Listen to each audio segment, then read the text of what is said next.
Tem vírgulas que a gente não pediu, e mesmo assim elas mudam toda a história. Uma delas sonhava. Engravidou num tempo em que o mundo inteiro parecia em pausa. E viu naquele bebê uma promessa.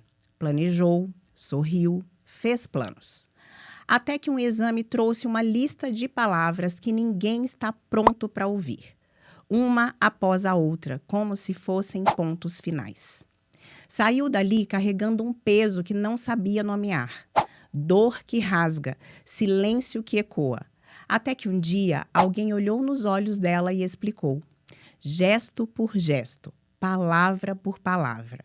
E pela primeira vez, ela sentiu que não estava sozinha naquela travessia. Que havia mãos prontas para segurar as delas e vozes que, mesmo sem mudar o destino, conseguiam mudar o caminho até ele. A outra também sonhava. Mas desde o início, os exames pareciam empilhar más notícias. Um diagnóstico raro, a saúde frágil, a fé que tentava sustentar quando tudo em volta desmoronava. Entre lágrimas e dúvidas veio uma decisão difícil, uma escolha que ninguém quer viver. E no meio de tudo isso, pediu apenas uma coisa: poder sentir o filho nos braços, vivo, nem que fosse por um instante. 5 minutos. 5 minutos que viraram eternidade no peito dela. O cheiro, o calor, o coração batendo e então o silêncio. Histórias diferentes, caminhos diferentes, dores únicas, mas unidas pelo mesmo fio. O cuidado que prepara, que sustenta, que transforma o insuportável em algo possível de atravessar. Hoje, a gente vai falar dessas vírgulas e de quem está ali para escrevê-las, mesmo nos capítulos mais difíceis da vida. Porque quando tudo parece ponto final, é na delicadeza desse cuidado que nascem novas linhas. Esse é o 4º episódio da série sobre cuidados paliativos oferecido pela Associação Dando Voz ao Coração e ao movimento Costurando Afetos. Por isso, sejam muito bem-vindas ao Vírgula, Angelina, Eliane e doutora Larissa. Tudo bem, Angelita? Tudo bem. Podemos continuar? Podemos, sim. Um pouco emocionada de lembrar do dia e dele no meu colo. E a gente vai falar sobre isso. Então, você que está aqui com a gente hoje nesse 4º episódio da série sobre cuidados paliativos que a doutora Larissa vem conduzindo tão lindamente. Hoje nós estamos aqui com 2 mães que viveram histórias onde os cuidados paliativos fizeram toda a diferença. E a gente está aqui para ouvir vocês. Só que antes de ouvir a história de vocês, eu queria fazer uma pergunta para a doutora Larissa. Doutora, um diagnóstico difícil é uma baita vírgula na vida de alguém. Como é ser porta-voz de uma notícia como essa? Então, uma responsabilidade que a gente tem para dar essa notícia. Por isso que hoje em dia a gente tem cursos sobre comunicação de notícias difíceis, porque ali é o começo de uma nova história. Talvez uma história onde as famílias jamais imaginavam trilhar e começar. Mas ela tem que ser passada de uma maneira tão compassiva que essa história não comece de uma maneira ruim. Então, eu sei que é difícil, essa comunicação é difícil, tem muitos profissionais que não querem fazer essa comunicação, não se sentem confortáveis, mas é uma oportunidade que é dado ao profissional de saúde, né? Que é dado a mim, de eu poder fazer um novo recomeço com essas famílias, como você fala, trilhar uma nova história. E conseguir passar essa informação de maneira compassiva, amorosa, né? Para que aquilo não fique...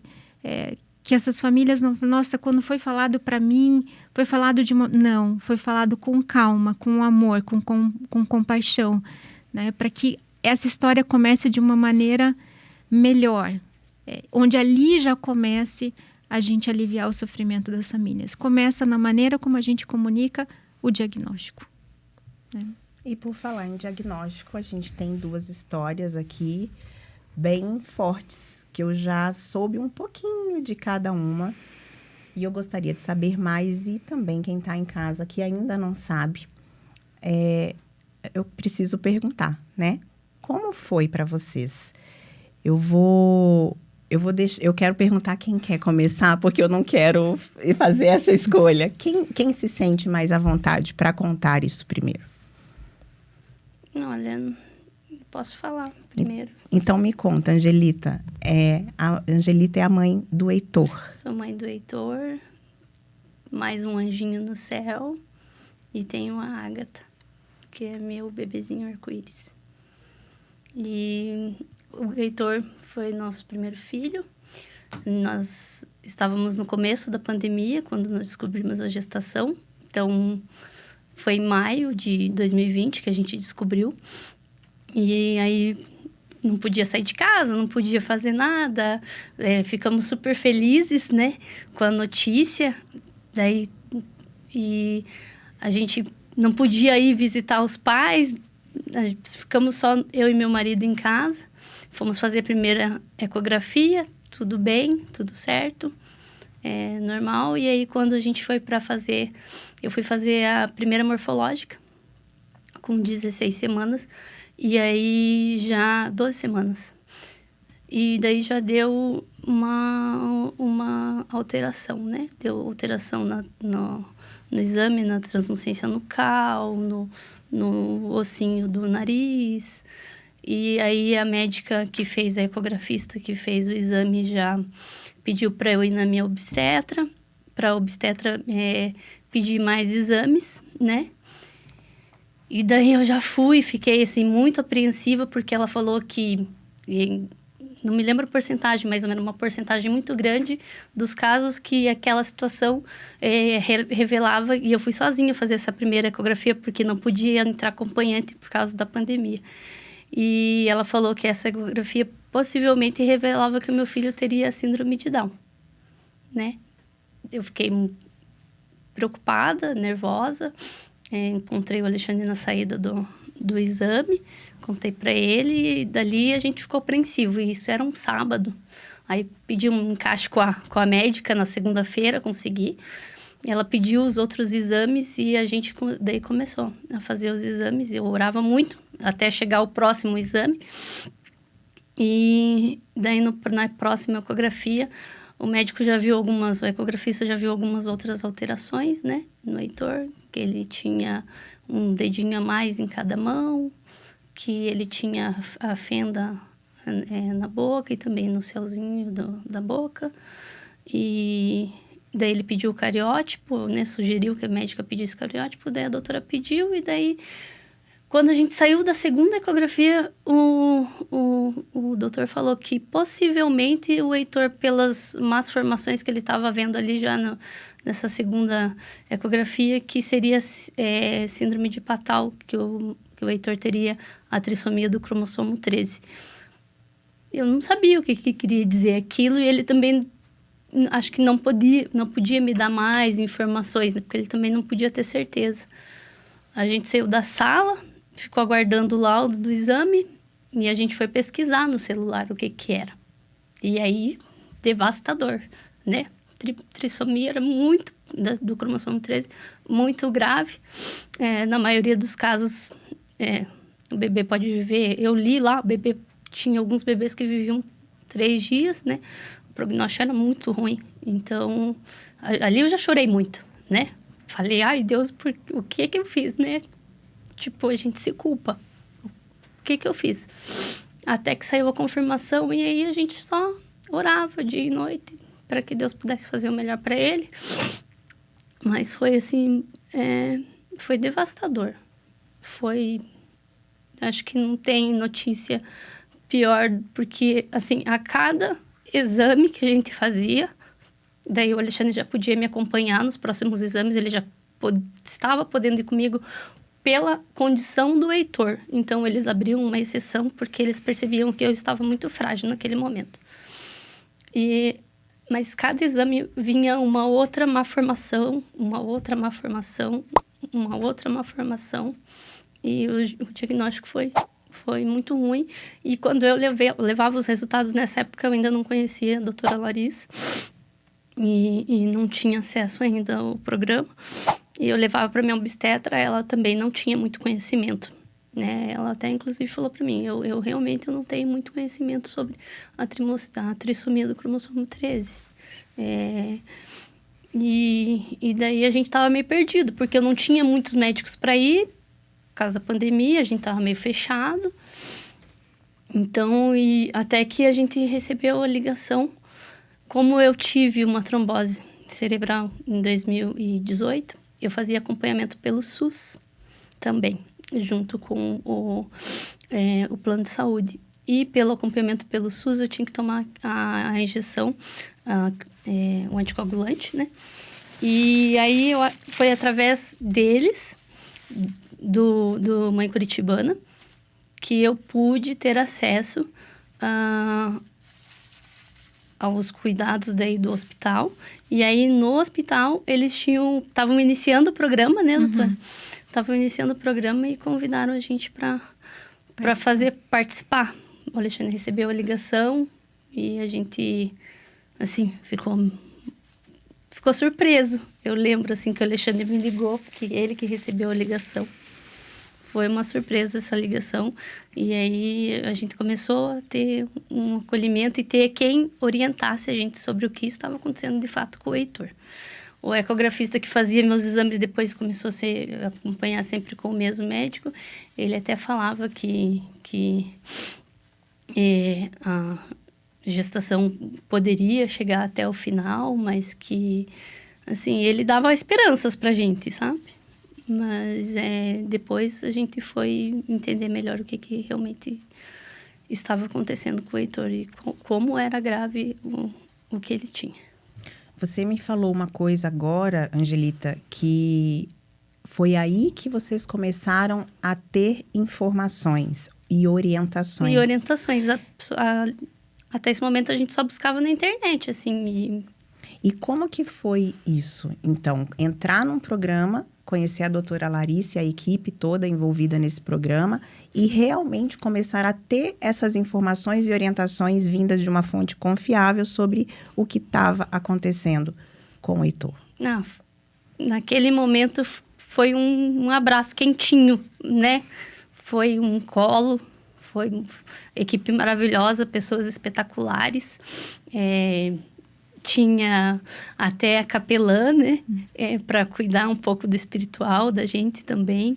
E foi um abraço quente que a gente teve ali. E ali eles começaram a perguntar o que a gente sabia em relação, o que a gente pensava e o que a gente esperava de tudo, né? Eles queriam saber qual que realmente, o que a gente estava pensando para eles poderem dar um direcionamento e orientar. E eles foram super sinceros, mas carinhosos, afetuosos, passaram para a gente todas as informações que a gente precisava saber, com carinho, com amorosidade. E a gente se sentiu super acolhido e amado, assim. E eu senti que meu filho estava sendo cuidado ali. Porque a obstetrícia, ela cuida muito do bebê, mas ela, assim, para esses detalhes, não são todos os profissionais que estão, acho que, preparados quando vem uma situação como essa, né? Então, quando vieram as pediatras conversar com a gente e explicar sobre a saúde, né? Fora os exames, explicar realmente o que estava acontecendo com o Heitor, a gente se sentiu acolhido e amparado. Me senti calma e tranquila. Eu vou fazer uma pergunta aqui, antes de falar com a Eliane, que eu queria entender. A obstetrícia, doutora, ela é mais focada na mãe, certo? Ou não? Ela é focada na mãe, na condução ali de todas as questões físicas da mãe, da gestação, o que é necessário, todos os cuidados em relação à gestação, em relação ao bebê. E eles passam informação, mas como a gente estava num local onde existia uma equipe que da pediatria, que passava essa informação, que passa informação, eles começavam a conversar, mas quem era realmente responsável por passar todas as informações, porque são informações técnicas sobre, às vezes, na parte da pediatria, quem fala também sobre essas questões dos bebês é a medicina fetal. A medicina fetal também conversa sobre essas alterações. E o que essas alterações querem dizer? Então, se o bebê tem um diagnóstico de uma malformação, a medicina fetal conversa com essa família também.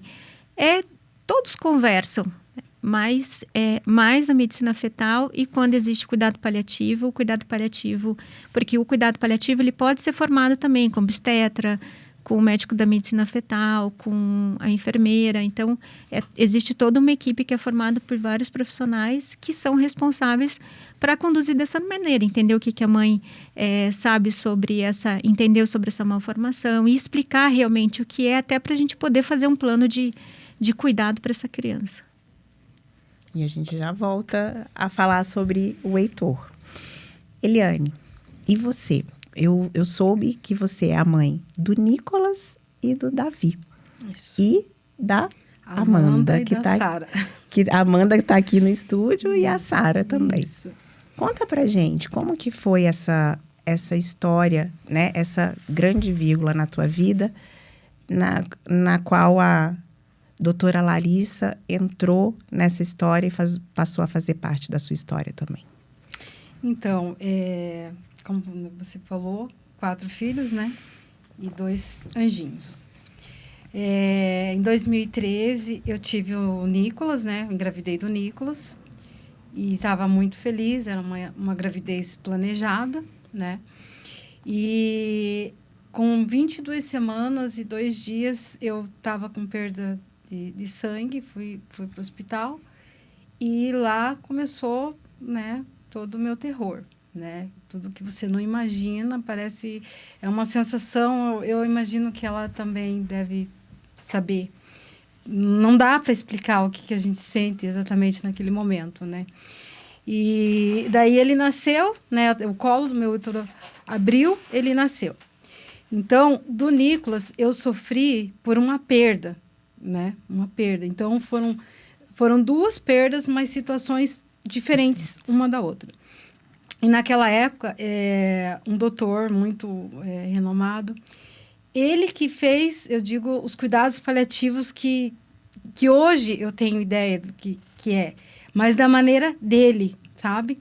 Porque ele se preocupou muito comigo e com meu marido, né? Tanto é que ele prometeu para o meu marido: ela vai ter outro filho, eu vou cuidar da gestação do início ao fim, vai dar tudo certo. Ele fez essa promessa para o meu marido. Então, ele me colocou num quarto isolado, bem, sabe? Me deu alta antes, me deu remédio para secar o leite. Então, eu sofri, isso aconteceu em 2013, eu sofri por uma perda, né? E isso foi em abril, e no mesmo ano eu engravidei da Sara. A Sarinha, eu digo que ela veio para curar o meu coração. Um filho jamais substitui o outro. Faz parte da nossa história, da nossa família. Então, um jamais vai substituir o outro. Mas ela curou. Aquela sensação de colo vazio que a gente tem quando a gente perde um bebê, a Sarinha, por ter sido tão próximo, ela me ajudou muito, né? E pelo fato de eu ter a Amanda também. Naquele momento, foi o que me sustentou. Você já tinha a Amanda já nessa tinha época? Amanda, Uhum. já tinha Amanda. Ela era pequena também na época. E daí depois, né, eu sempre pensei comigo que eu teria mais um filho, né? Eu teria mais um filho. Isso era algo que Deus colocou no meu coração, o filho da promessa. E a idade ia chegando e a gente sempre trabalhando muito, correndo muito e eu, né, sempre adiando. E na pandemia aconteceu, não foi planejado, eu engravidei. E foi maravilhoso, todo mundo ficou muito feliz. E no meu coração dizia: o filho da promessa, o filho que Deus me prometeu. E jamais eu imaginei que eu iria viver um tamanho pesadelo. Jamais, né? Jamais. E daí também na morfológica, como ela falou, a gente estava no meio de uma pandemia, né? Porque quando a gente engravida, a gente já faz planos com o filho na faculdade, né? E no meio da pandemia, o que me marcou muito, né, foi o diagnóstico, a forma que foi transmitida, né? Até a sua primeira pergunta para a doutora Larissa, né? A maneira que ela fala ela fala com amor. Mas quando eu recebi o diagnóstico, não teve amor, não teve empatia. Nenhum cuidado. Nenhum cuidado. Eu estava sozinha e o médico foi falando. Primeiro, né, veio uma outra pessoa, né, fazer o exame. Eu acredito que ela viu que tinha algo errado, ela já chamou o outro médico. E esse doutor começou a falar. O Davi tem hidrocefalia. Ele nem se referia a Davi, né? O bebê tem hidrocefalia.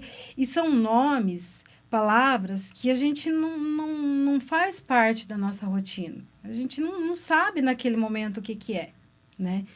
Ele tem hidrocefalia, ele tem hérnia diafragmática, ele não tem o ossinho do nariz, ele tem um desvio na coluna. E aquilo foi falando. E tudo que eu perguntava para ele, o que é isso? Isso vai diminuir? Né? Por exemplo, a hidrocefalia, né? Ele falou, não, pode aumentar. Ao ponto dele falar para mim que o bebê poderia entrar em óbito na minha barriga. E que era importante saber o diagnóstico para que na hora que ele nascesse, a equipe estivesse preparada. E eu saí dali sem suporte nenhum. Eu fui sozinha, dirigindo. Eu lembro como se fosse... Tem muitas coisas que marcam a vida da gente. E até mesmo, como a doutora Larissa falou nessa primeira pergunta, eu me lembro como se fosse hoje das falas dela para mim. Então, isso que ela está falando marca a vida das pessoas. Né? A maneira que ela fala é algo que vai ficar muito marcado na nossa mente. Né? E o que me marcou muito foi o olhar da enfermeira trazendo a pastinha para mim. Um olhar de compaixão. Né? E eu saí dali, passei mensagem para algumas pessoas da família, saí dali, fui para o estacionamento e fui para casa, assim, eu chorava igual criança, desesperada dentro do meu carro, sabe?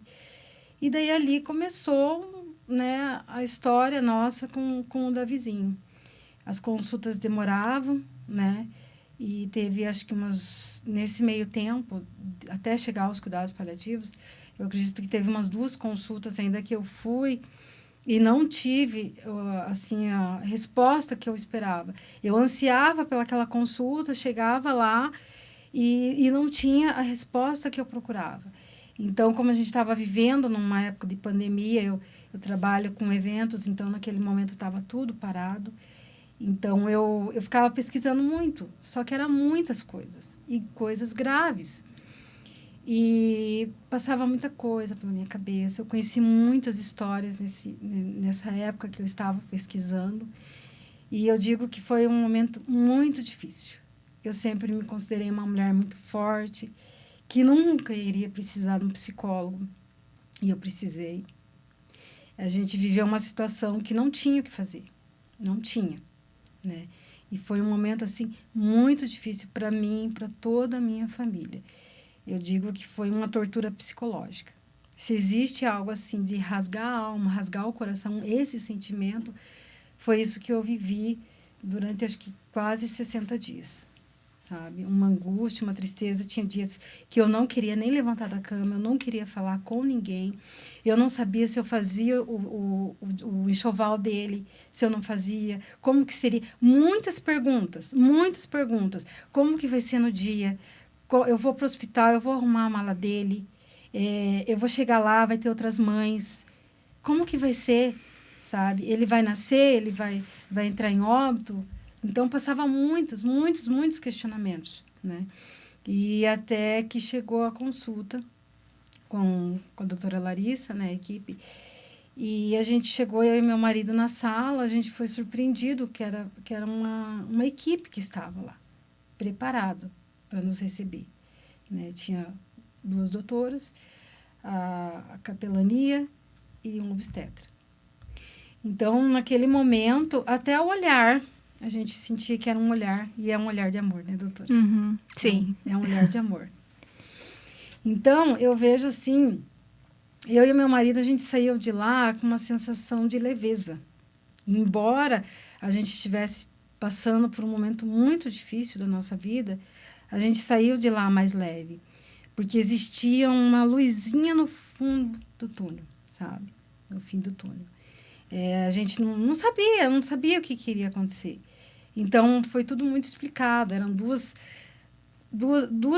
das coisas que ele tinha eram muito graves, entende? Teve um médico que falou que era como se tivesse caído 2 raios no mesmo lugar. Eram situações assim que era difícil colocar ali num procedimento, né?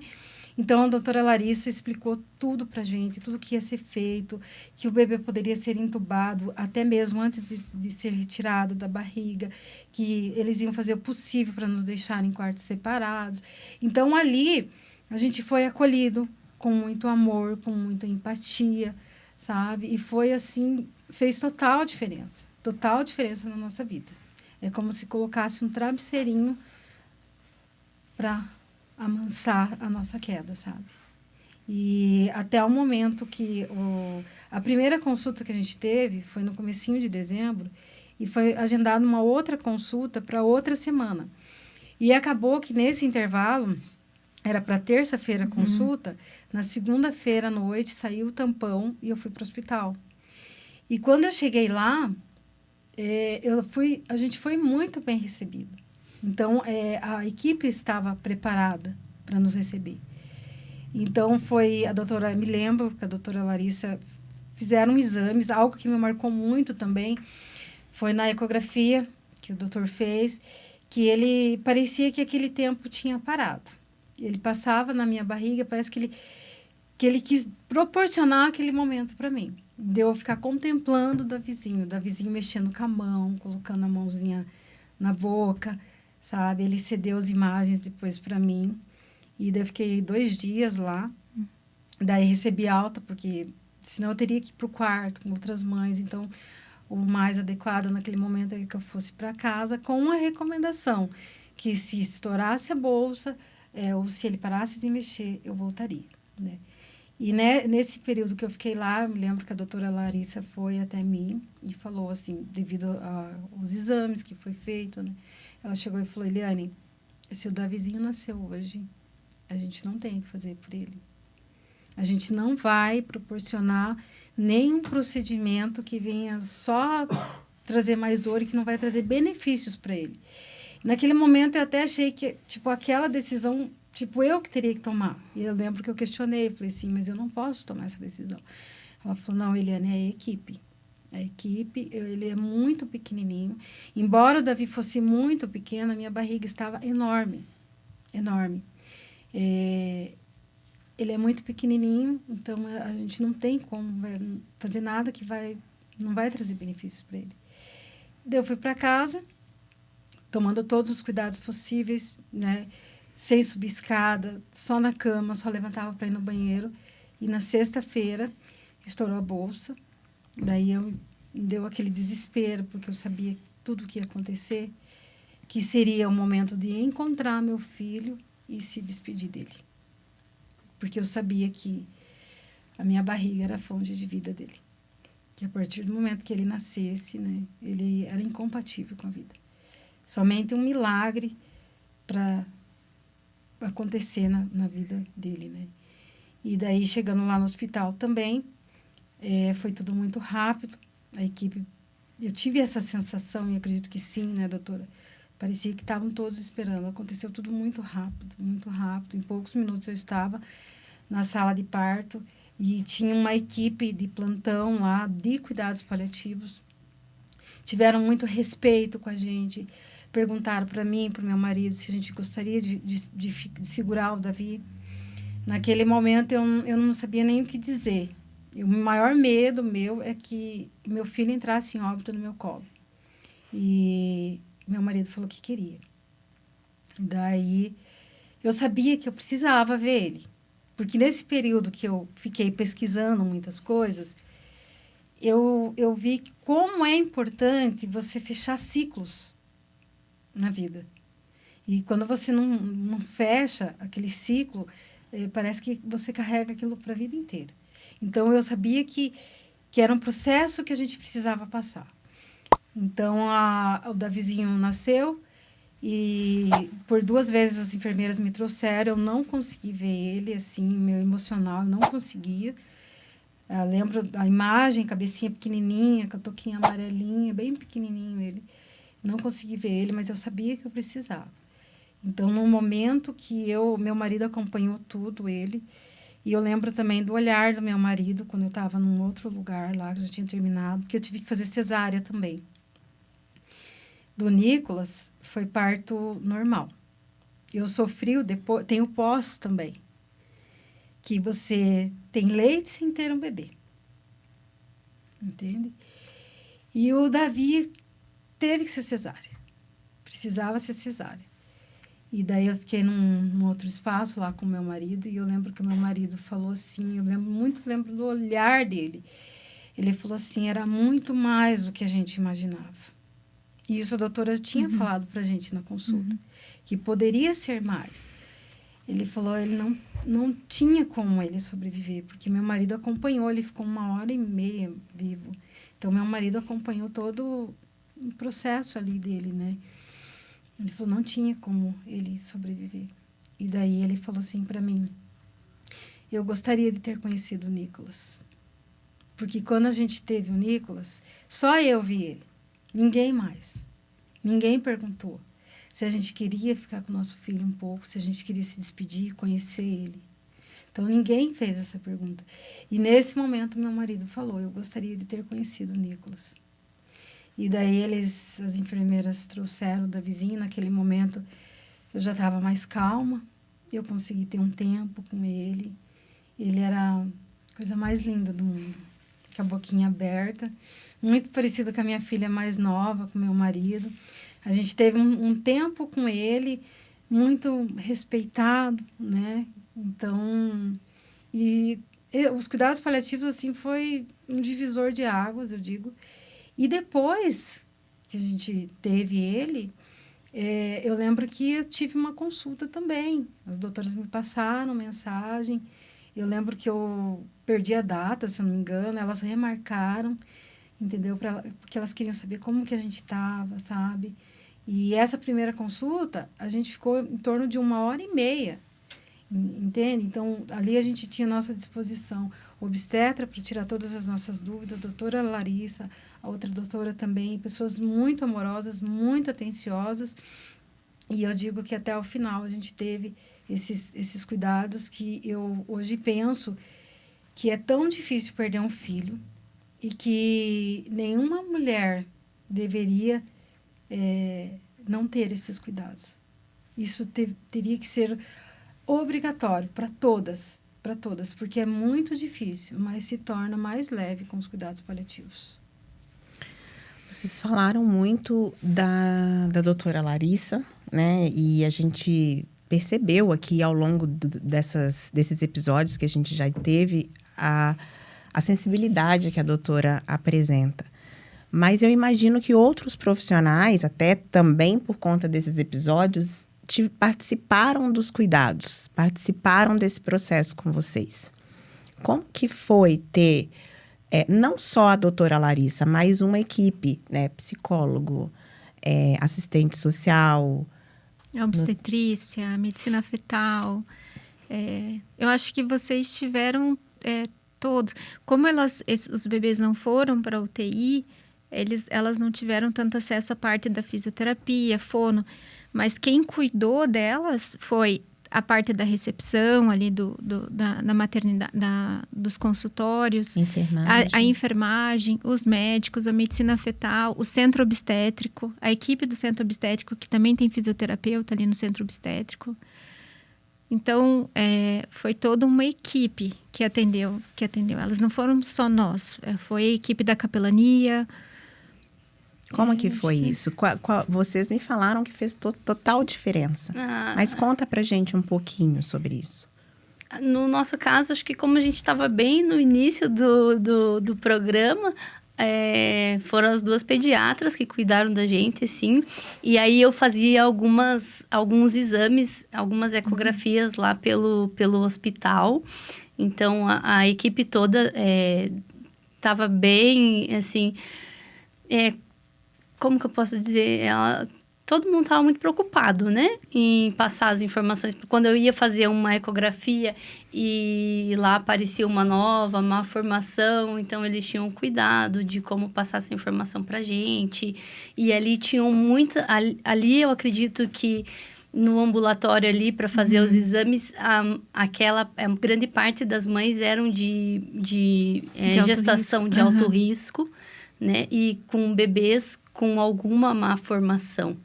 E a gente ficava conversando ali sobre a situação de cada uma. Tinham mães que vinham de outros lugares, de outras cidades, né? E a capelã também foi muito importante. O cuidado, o carinho foi especial, assim. Foi uma coisa que chamou muito a nossa atenção, porque apesar da gente querer muito ter esse cuidado, a gente não imaginava que ia receber isso. Ainda mais vindo do SUS, porque eu fui pelo SUS. Eu não sei se a doutora faz pelo plano, lá se tem mães ou não, mas ali aonde eu estava, todas as mães estavam fazendo um acompanhamento pelo SUS. Então, o programa do hospital, assim, a gente ficava admirada e conversava uma com a outra, e o quanto fazia diferença, né? A gente receber as informações corretas e saber o que ia acontecer conforme fossem vindo as notícias, né? A doutora perguntou pra gente, as doutoras, né? Perguntaram pra gente o que a gente esperava, o que a gente queria que acontecesse, o que elas poderiam fazer pelo Heitor e pela gente quando o Heitor nascesse, né? E aí, conforme foram vindo os diagnósticos e os prognósticos foram só piorando, né?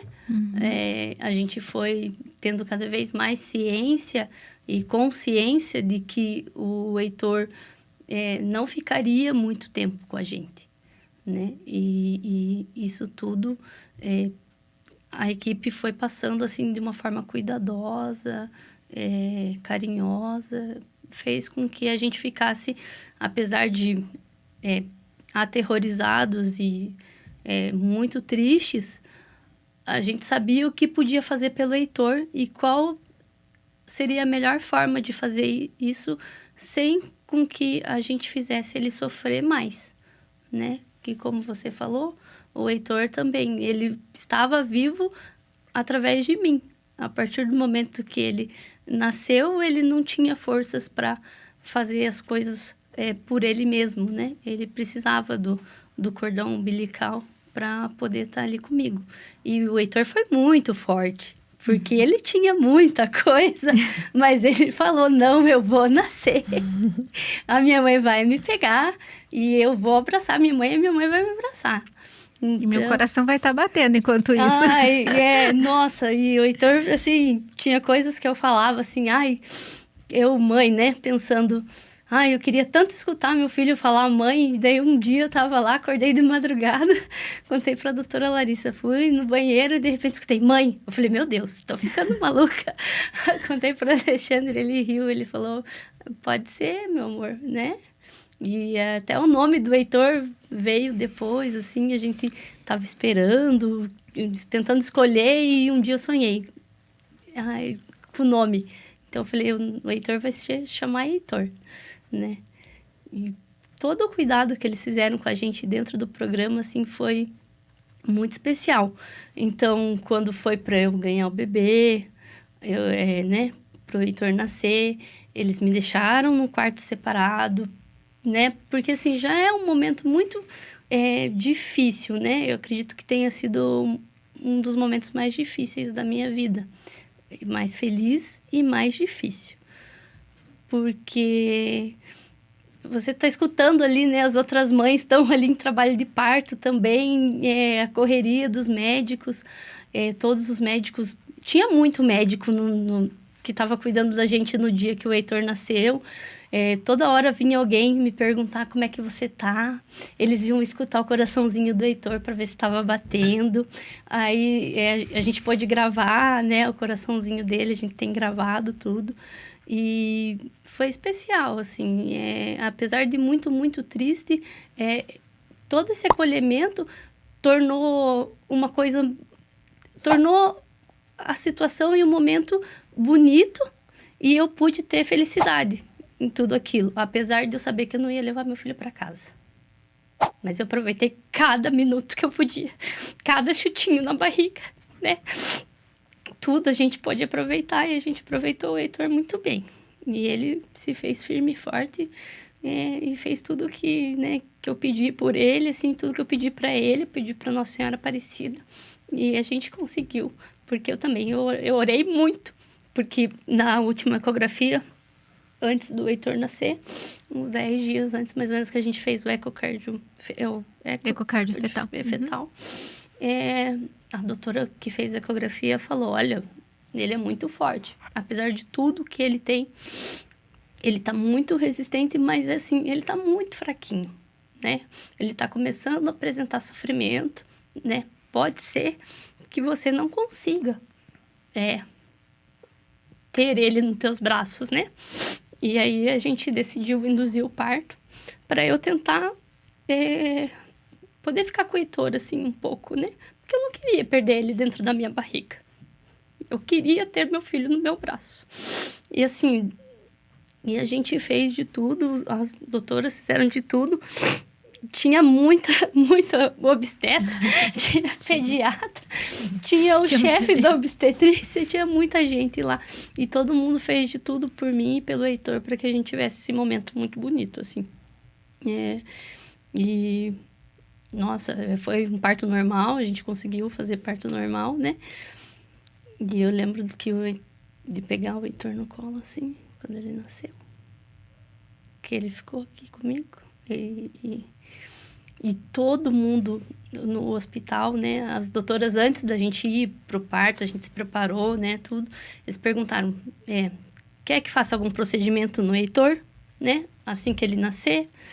O que vocês querem pro Heitor? A gente falou, a gente não quer nada que possa causar algum tipo de sofrimento para ele, né? Porque a gente já sabia da fragilidade dele. Então, assim, tentar entubar o Heitor para tentar fazer com que ele ficasse mais 5, 10 minutos, eu não via necessidade. Que eu só ia estar causando mais sofrimento para o meu filho, porque ele já era um guerreiro, né? Então, elas perguntaram se a gente queria que os avós viessem ver, os avós tiveram acesso, então eles puderam vir ver o Heitor também, a gente conseguiu. Então, todo mundo veio conhecer o Heitor, né? E a gente pôde ter esse momento com ele, assim. E depois que o Heitor nasceu, eu lembro que eu fiz uma pergunta, assim, mas ele não vai chorar, né? Ele não ia chorar porque ele era muito fraco, estava muito fraquinho. E alguém falou, ele tá muito fraquinho, ele não vai conseguir chorar. E eu ficava pensando, né? Não, tá tudo bem. O Heitor vai nascer, eu vou levar ele para casa, né? A gente sempre pensou isso, sabe? Apesar de eu saber de tudo e das doutoras falarem tudo pra gente que a gente precisava saber e que o Heitor, né, dificilmente iria ir para casa, né? Eu sempre achava que eu ia levar o Heitor para casa e que eu ia cuidar dele em casa de alguma forma. E por mais que eu soubesse que não ia dar, no fundo do meu coração, eu pensava, eu vou levar meu filho para casa. E aí, ali, né, quando ele veio pro meu colo e eu vi que ele não ia chorar, ali eu percebi que eu não ia levar ele para casa, mesmo sabendo de tudo. E eu não pude levar, né? Mas ele veio no meu colo, ele ficou 5 minutos no meu colo. Foram os 5 minutos mais preciosos da minha vida, né? Porque foi o momento que eu tive com ele no colo. Eu conversava muito com ele na barriga, contava da família inteira, né, para ele. Mas aqueles 5 minutos foram os 5 minutos mais preciosos que eu tive. E se não fosse aqueles 5 minutos, a Ágata não existiria. A Ágata só existe por causa dos 5 minutos. Porque, assim, é muito triste, é muito sofrido. Só quem passa pode imaginar a dor de uma mãe, né? Gerando um filho, né? E a cada exame, uma nova descoberta, afastando você do futuro do teu filho, né? Porque realmente a gente, quando fica grávida, a gente já pensa no filho lá na faculdade, né? Como é que vai ser na escola? E a gente sabia que tinha a gente ouviu falar, eu pesquisava bastante, que tinha alguns bebês com a síndrome de Patau que poderia ter uma vida um pouco mais prolongada, assim, né? Mas o Heitor, ele tinha todas as células do corpo com a má formação, né, doutora? Uhum. Ele tinha uma trissomia, que já é um quadro gravíssimo, mas ele tinha várias malformações maiores, que a gente disse, que faziam com que o prognóstico dele também fosse pior. Então, quando você olha o cenário, você vê assim, entubar, levar para UTI não é proporcional. Proporcional é isso, colocar no colo da mãe, colocar no colo do pai, entender o que eles precisam para que essa criança tenha e que esse seja um movimento natural da vida daquela criança, né? Evolução natural, sem agregar sofrimento. Sabe que ouvindo vocês e até relembrando muitas coisas que a gente conversou nos outros episódios, né? Eu não sei se vocês duas acompanharam os outros episódios. Eu vi alguns. Eu tive uma filha também, né? Que teve leucemia, ela faleceu aos 10 anos de idade. E uma palavra que eu conheci no meu processo de luto foi resignação, que é a submissão ao destino, à vontade do destino, né? E essa resignação, essa submissão ao que aconteceu, é assim, não tem o que fazer. Ela é mais fácil de ser, digamos assim, ou menos difícil, talvez, de ser processada quando você tem alguém para te conduzir nisso, para te dizer com amor que é assim, infelizmente será assim, e o processo depois disso segue, né? Você segue a vida e a gente está aqui para provar que tem vida, sim, para ser vivida. A Ágata está aqui para isso. A Sarinha e a Amanda estão aqui para provar isso. A minha Betina também está aqui para provar isso.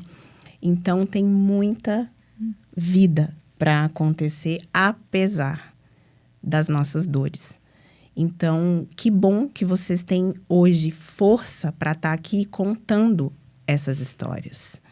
Porque, infelizmente, muitas mães não tiveram uma equipe, como a doutora Larissa, para dar esse suporte e essa consciência para que hoje possam ter a resignação que vocês demonstram ter aqui.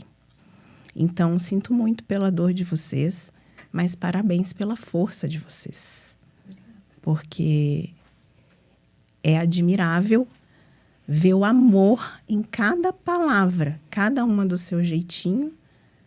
Inclusive, isso que vocês disseram, de que eles dependiam da barriga de vocês, eles dependiam, né? Isso eu nunca ouvi, doutora, e é forte. Sim. Fonte de vida, né? E respondendo a sua pergunta, que você comentou sobre a equipe, eu acho que, para mim, é muito respeito, muito amor, porque agilizou o processo. Então, de repente, quando você chega num lugar que você não tem esse acolhimento, minutos se tornam, né, eternidade. Então, a equipe e a importância também de estar sincronizado, né? Isso foi muito importante. Porque eu cheguei, passava da meia-noite no hospital. E as pessoas já estavam, né, sabendo da situação. Então, a gente foi tratado de uma maneira diferenciada, de uma maneira especial. E isso fez a diferença. Porque foi tudo muito rápido. Como eu falei, eu cheguei, em pouco tempo, já estava lá, aconteceu tudo muito rápido. Então, eu acredito que essa sintonia entre toda a equipe faz toda a diferença também nesse momento. E eu queria só falar o porquê que eu chamei as duas mães, porque a Angelita foi a nossa primeira paciente. Eu falei, vamos começar. E foi super desafiador. mas foram 2 pessoas, 3, né? 4, né? O Heitor lá em cima, a Agatha, o Alexandre e a Angelita, que fazem parte da minha vida hoje. A Eliane também. A Eliane foi a mãe que ela faz a doação das caixinhas. Então, depois que a gente conheceu a Eliane, ela começou a fazer as caixinhas de memória para as mães na nossa UTI. Então, é uma gratidão gigante, porque, primeiro, de ter conhecido a Angelita, de ter conhecido o Heitor, o Alexandre, naquele momento, me ensinou muito. E hoje eles fazem parte da minha vida, estão no meu coração. E por você também, Eliane, ter participado da sua história com o Davi e de você poder trazer isso e fazer essas caixinhas e poder dar para as mães. E você não tem noção da importância que é isso para a vida de cada mãe, de cada família que você ajudou. E que essa caixinha, tem muitas caixinhas dessa em muitas casas aqui. Onde trazem as memórias do grande amor da vida, né? Porque eles são um grande amor da nossa vida. É a nossa família, né? A nossa família. Essa aqui é só um exemplo, não é? Mas aqui tem uma... Essa é que, como eu fui a primeira paciente... Tinha caixinha. Não tinha caixinha ainda, né? Eles estavam... Mas foi feito algo bem especial pro Heitor, né? O Heitor não teve enxoval, porque desde o começo a gente já sabia, a gente estava bem consciente. Então, assim, eu tinha algumas peças de roupa pro Heitor, né? E a gente preparou, né, algumas coisas para ele. E se, né, um milagre acontecesse, né? Não foi possível porque não era para ser. A gente ia providenciando o que precisasse, né? Mas eu recebi foi feito pelas doutoras, né? Pela equipe. Esse aqui... Foi um só, né? Porque... Esse aqui foi feito pela eu não sabia. Esse aqui foi feito pelas doutoras que ela vai cuidaram de mim. A gente não vê. Eu amo as duas, eu amo as minhas doutoras, eu falo as minhas pediatras. Tanto é que tem uma delas que é pediatra da Agatha, né? A doutora Larissa, e a minha outra doutora, que eu amo de paixão, fizeram pro Heitor, toda a equipe aqui, eles fizeram com as frases que a gente falava algumas coisas, né? O tempo da gestação. A gente recebeu também no dia uma folha com assinatura de todos os médicos que estavam lá. Tinha bastante gente que estava lá, né? Para acompanhar o parto do Heitor. Eles fizeram o carimbinho das mãozinhas do Heitor. Os pezinhos também do carimbinho. Todo mundo assinou. Foi muito carinhoso, assim, tudo que eles fizeram, sabe? Pelo Heitor, assim, tinha a toquinha, a mantinha, né? Que eles providenciaram para o Heitor. Eu tenho aqui até hoje, guardadinha, as pecinhas. E o meu filho foi muito amado por essa equipe. Então, não foi só eu que... Meu filho foi muito amado, meu filho foi muito cuidado. Não existia a caixinha da memória. Não existia, depois foi a caixinha. Não, eu não sabia disso. Daqui a pouco eu vou contar a história da caixinha. E aqui eles fizeram... A gente tirou foto. A doutora Larissa estava lá de fotógrafa do parto, né? Sim. Ela estava lá registrando. E, assim... de um momento muito triste, a gente tem boas memórias, né? E eu sempre falo que eu não falo que o Heitor morreu naquele dia, né? Eu falo meu filho nasceu no dia 21 de outubro de 2020. Eu falo meu filho nasceu, ele não morreu. Ele nasceu. Então, eu lembro dele vivo, né? Comigo no meu colo. E graças a... Tanto é que nós acompanhávamos ainda pelo plano, mas eu decidi fazer tudo pelo SUS para poder ter elas do meu lado. Porque a confiança e a segurança, eu falo elas, mas eu estou falando da equipe, né? Mas a segurança e a confiança que elas me passaram era muito grande. E a forma com que a gente conversou, que ia ser feito tudo, me deixou muito calma, né? Foi especial, assim, porque eles a melhor coisa que vocês podiam ter criado, dentre tantas outras que vocês com certeza vão criar, ainda já criaram, foi o programa no hospital. Porque isso ajuda muito as mães. É muito especial o que vocês fazem, porque a mãe, ela tá assim, ela, apesar, em alguns casos, pode ter toda a família ali, mas ela tá se sentindo muito desamparada em relação à técnica, se o filho vai para frente, se o filho não vai, né? Exatamente o que vai acontecer. E as doutoras e o programa passam para você toda essa parte, né? Que, querendo ou não... De esclarecer, de né? esclarecer exatamente o que pode ser feito e o que não dá para ser feito, né? Com o teu filho que vai nascer. Isso é importantíssimo.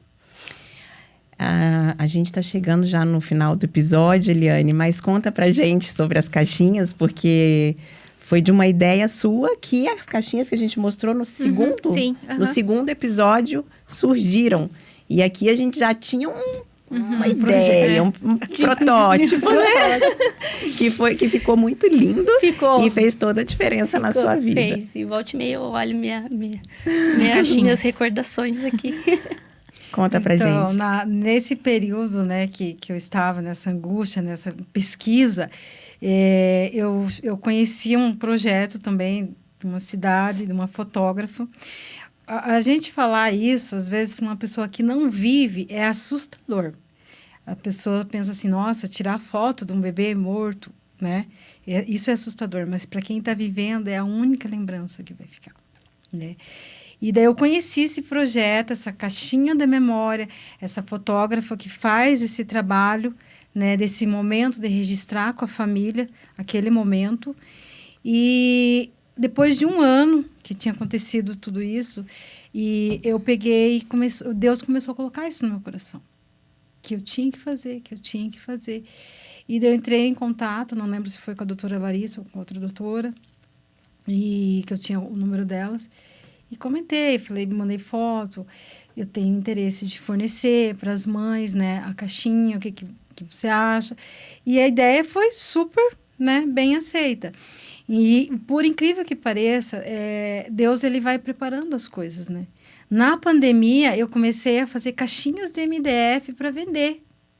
Então, já era uma preparação para isso. E quando fazia exatamente um ano, no mês que fez um ano da perda do Davizinho, eu estava produzindo os primeiros lotes das caixinhas. Então, essas caixinhas, elas foram feitas, assim, com muitas lágrimas. E eu entrego mais ou menos de 10 a 12 dessas caixinhas, né? Em tempos. Então, essas caixinhas, elas carregam, assim, muito amor. Cada vez que eu estou fazendo, eu lembro que representa uma criança, representa uma família, representa uma mãe que está passando por um período difícil. Antes de enviar as caixinhas, eu oro, né? Peço para Deus para que traga um conforto para essa família, né? Que abençoe essa família. E é isso, é algo que eu pretendo fazer, assim, no resto da minha vida. Porque uma mãe sair do hospital, de uma maternidade com o colo vazio, é muito triste. Não que eu esteja comparando a caixinha com o bebê, mas é uma caixinha que ela traz algo muito forte, algo palpável. É ter onde recorrer. Exatamente. Quando a dor aperta, Sim. né? A caixinha... Para sentir o cheirinho, para ver os objetos, Sim. as fotos. E é muito amor envolvido nessas caixinhas. Aqui vai um cheirinho, né? Cheirinho de bebê. Eu fiz essa caixinha inspirada nesse projeto. Sim. Que eu vi. Daí vai 2 ursinhos, né? Daí a mãe pode mandar um junto com a criança, né? No caixãozinho, ela fica para ela. E daí aqui também vai uma cartinha minha, né? Para a mãe. E aqui eu coloco também um papelzinho para ela escrever uma cartinha quando ela se sentir confortável, porque isso ajuda muito. Teve uma das mães que entrou em contato comigo e falou que isso ajudou muito ela. Tudo que você gostaria de falar para o seu filho, você vai colocar aqui.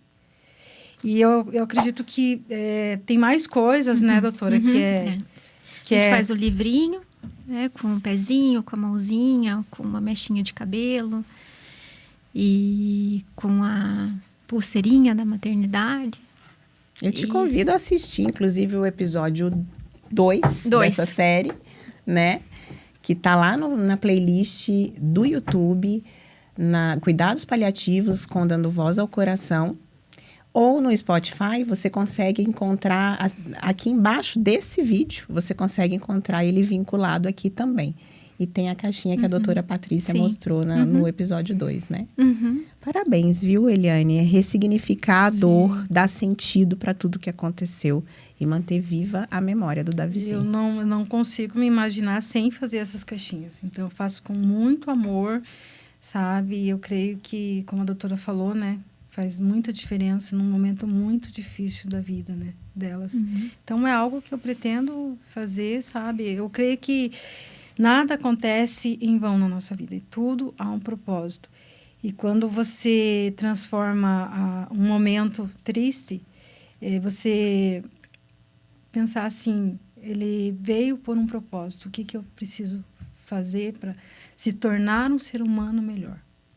É isso que eu penso. Que o deserto, um lugar que você passa por muita dificuldade, ele não é lugar para você morar. É um lugar de passagem. Isso. E quando você passa pelo deserto, você é forjado. Você se torna uma pessoa melhor. Porque hoje, a Eliane, antes do Davi é uma, a Eliane, depois do Davi é outra. Não só eu, como a minha família. Então, a gente foi forjado. A gente se tornou uma pessoa, um ser humano melhor. Doutora. Elas são demais, não são? Você quer deixar uma mensagem final aqui para... Porque é de ficar sem palavras. Eu fui curada por essas mães. A gente se cura, porque nós temos as nossas dores, né? E eu passei por momentos também difíceis, não com a perda de um filho, nem com... Mas a fé, o amor delas, a resiliência, a esperança, a ressignificação delas me curaram de muitos momentos onde eu não estava bem. Então, eu sou extremamente grata a vocês, extremamente grata. Eu tenho um amor profundo por cada família que passou por mim. E por isso que eu queria contar a história de vocês. E se eu pudesse contar todas as histórias, eu contava. Porque o meu coração só tem gratidão por vocês. A gente também só tem gratidão por vocês. Eu vou chorar de novo. Às vezes, as pessoas... Eu falo... E eu não choro, assim... Não que eu não me emocione, sabe? Mas eu me sinto totalmente curada. Totalmente. Deus me curou. E essas caixinhas é um projeto dele. Eu sou apenas um instrumento dele. Usada para ajudar a curar outras mães. Muito obrigada por terem vindo aqui, Angelita e Eliane. Doutora, eu tenho certeza que se a gente fizesse uma temporada inteira do Vírgula sobre cuidados paliativos, a gente ia ter muita história bonita para contar. Sim. E vocês ficam aqui como representação, símbolos de mães que viveram essa fase difícil, esse capítulo difícil da história de vocês, que foi respaldada por uma equipe muito competente e que claramente, pelo que vocês disseram aqui e por todas as mensagens que chegaram no YouTube, no Spotify, no Instagram, e acredito que tenha chegado no seu direct também, com certeza provam isso. Então, muito obrigada por terem vindo. Parabéns pela luta de vocês. E sinto muito. Eu sei um pouquinho do que vocês viveram. Foi muito diferente a minha história, mas perder um filho realmente é algo que nenhuma mãe merece viver. Então, eu vou, com certeza, hoje ter vocês nas minhas orações. Muito obrigada por terem vindo. Eu que agradeço. A gente agradece também Obrigada esse também, espaço. doutora. E antes de finalizar, eu quero presentear vocês com um símbolo do vírgula. Hoje os girassóis estão meio pequenininhos, né? Tá lindo. Mas Obrigada. Muito obrigada. eu não sei se vocês viram nos outros episódios, mas o símbolo do vírgula é o girassol e ele representa muito, representa a força, representa o quanto vocês foram força para os filhos de vocês enquanto eles estavam no útero de vocês, no ventre de vocês, e o quanto a história deles também foi força para vocês. E não só isso, o quanto a doutora Larissa também pôde contribuir. Eu e minha equipe inteira, toda aquela equipe. Obrigada. Você, se ainda não segue o Vírgula lá no Spotify, no YouTube, tá perdendo tempo, né? Porque tem mais episódio vindo por aí, doutora? Tem mais episódio vindo por aí nessa série e eu tenho certeza que você vai gostar. Lá no Spotify, lá no Instagram e no TikTok também estamos com os nossos cortes diários. Espero você lá e até a próxima vírgula.